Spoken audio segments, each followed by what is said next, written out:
Alright everyone, there are two links in the description of this video. You should definitely be following me on BitChute and Library because that's where I can actually report on things openly and I don't really have to mince words. I will be doing Library exclusives in addition to BitChute exclusives, by the way, fairly soon.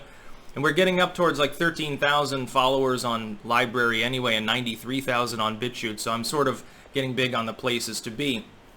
Anyway, and also there will be a pinned comment if you're watching on YouTube. Anyway, YouTube has decided to put out a blog post, and apparently now they'll ban you if you discuss hacked material. So in order to protect the elections, you're not allowed to tell people the truth because the truth has been revealed in a way that they find improper. The idea is that there's a weaponization of journalism against corrupt candidates, but they don't want you to use YouTube as a platform to discuss that. Because that's really what it boils down to. It's like with Wikipedia releases. No, Wikipedia, of course, doesn't hack anything. The fact that the material was acquired in a dubious fashion does not make the material wrong. It does not mean it's not accurate. For example, in 2016, the election, last time around, we had repeated releases by WikiLeaks of internal emails from the DNC showing corruption, showing coordination with the legacy media, showing criminal activity in some of these, or at least alluding to it. We had all of this material. If the election were being held now, and WikiLeaks were putting the same information out, I guess YouTube wouldn't let you talk about it. I find this deeply disturbing. This is an attack on journalism. Those are the people analyzing these things. The legacy media won't touch these stories. And that's the whole point. They're just trying to hide the truth from people. They probably got an email from the DNC itself asking them to do this. And the idea that this protects the integrity of elections, no it doesn't. This is a multi-billion-dollar corporation squashing journalism. Just because it's called muckraking. It's an old tradition within U.S. journalism. You know, back when newspapers had ethics, of course they have a political bias, and of course they therefore maybe investigate a little bit more candidate A than candidate B. That's, of course, everyone has a political bias, especially in times of social alienation. Muckraking era, there was arguably more than there is now. By the way, learn your U.S. history of the Gilded Age and so forth, and you'll see it for yourself. The Jungle by Upton Sinclair. But this is a tradition within U.S. journalism especially. You can call it yellow journalism if you want, in a pejorative sense. The idea is that, yes, you want dirt on the politician. Yeah, you want dirt on the lawyer or the judge or whatever. The idea that it is harmful to democracy for the truth to be exposed based on the methodology by which the truth was attained, I think is deeply disturbing. I think it's disturbing that YouTube would take unto itself the role of editorializing, oddly enough, in this sense. There will be a differential on how different information is treated. Let me say right now, based on the political component of YouTube, the obvious neoliberal views of the company at large and most of its employees, simply in part because it's based in California, simply in part because the sort of people that work in tech, they tend to have upper-level degrees, they went to universities that tend to have a certain slant to their particular political persuasions. It's just the way that it is, and they all sort of, one hand washes the other. Based on that fact, it is almost impossible for me to formulate a situation in which there wouldn't be bias in how the policing goes on. So one user, their video gets removed, and it's just removed. You know, like that COVID video that I made a long time ago with regards to some shit that Trump had said. It was removed from YouTube, but I didn't get a strike for it. It was just removed. It was just prevented from being viewed. One person will have that happen. Another person will have it put in limited state. Another person will get a strike. Maybe a person gets their whole channel banned. And it's arbitrary the way in which this is done. But there does appear to be a political bias, at least in part, behind some of the decision-making. The fact that Stefan Molyneux is not on YouTube shows me this. It shows me quite clearly that there is some degree of political coordination going on. I think this is basically an open secret because these companies openly allude to these sorts of things. When Trump won the last election, they had that Google meeting there, and people were practically crying. This is the entire upper-level staff of Google, by and large. Virtually all of them supported Hillary Clinton. Why then would it be odd to claim that a company that's run by people with that particular political persuasion might have bias in the way that this sort of thing is administered? We've seen it before. There's a huge political differential there. So I find that very regrettable. I mean, they'll even go after leftists too. Because remember, the Bernie bros are the ones that complain the most about Biden. Hell, they'll probably use this as an excuse to go after progressive commentators. You know, a lot of them do cover that sort of material. But I bet if Zhang Zhuger is talking about a WikiLeaks release, he won't get a strike. His videos still be fully monetized. There won't be a problem there because he hangs out with CEO Susan. I find it problematic. This is an attack on... This isn't an attempt to protect the election's integrity. Essentially what is being said, and I think Facebook's cracking down as well, what is being said is, it doesn't matter if it's true. The way in which it was attained by a third party, we don't like, and we're going to use it as an excuse to abuse you if you talk about it. So for the rest of the election, I suppose, if you want true coverage, at least insofar as anything Veritas does, anything Assange related, any of that, you should be joining me on BitChute and Library. I'll make it a double exclusive. An extra double exclusive or something, rather than talking about it on YouTube. I'm not willing to deal with the bullshit. And YouTube shouldn't be getting views on that. If you really have that political bias, well then I guess you don't need the views and therefore the money that comes from all the traffic that I generate on the site. I think that it's regrettable. YouTube was like the place to be even in the last election.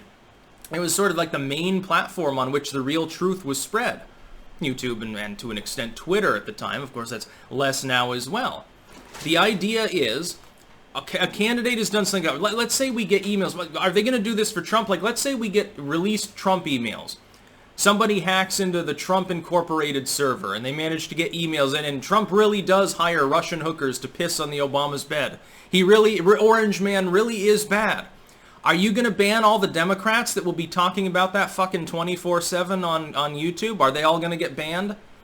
Because they're not going to shut up about it. It'd be the biggest story in the world. Is YouTube going to crack down if that happens because an election is going on? What about after the election? What if there's no election going on? What if a year from now, President Trump or President Biden or President Kamala Harris in the latter case, they get something hacked, but they're not running for election. It's not an election year. It's 3 years till the election. Will it still get removed? Because, I mean, it's like with YouTube talking about pandemic disinformation. Okay, well, let's say they develop a vaccine and everything's hunky-dory and coronavirus stops existing. Is the video still against the rules? Like, let's say it goes away altogether. Bye-bye, there's no more COVID in the whole world. We've developed the technology to rid all disease forever and we've become immortal and shit. Are you still going to end up getting banned off YouTube because you have a revisionist slant to what happened a year prior? Is that going to happen? I would really... The problem... My biggest problem with Google's TOS, though, whenever they do this, YouTube is a subsidiary of Google. The biggest problem is never the rule itself either. The biggest problem is the malleability of the terminology used in that rule, meaning it can apply much more broadly, and it's not entirely clear what will get you banned, what will get you limited, what will get you adpocalypse. It's not always entirely clear. And number two, differential enforcement, where a priority channel can talk about the same thing. It's like when Matt Christensen there, this is a couple of weeks ago, he got a video removed because he was talking about that Corona press conference there, and he used clips of it. And of course, the clips themselves, in totality, are banned off of YouTube. It got banned because it was disinfo.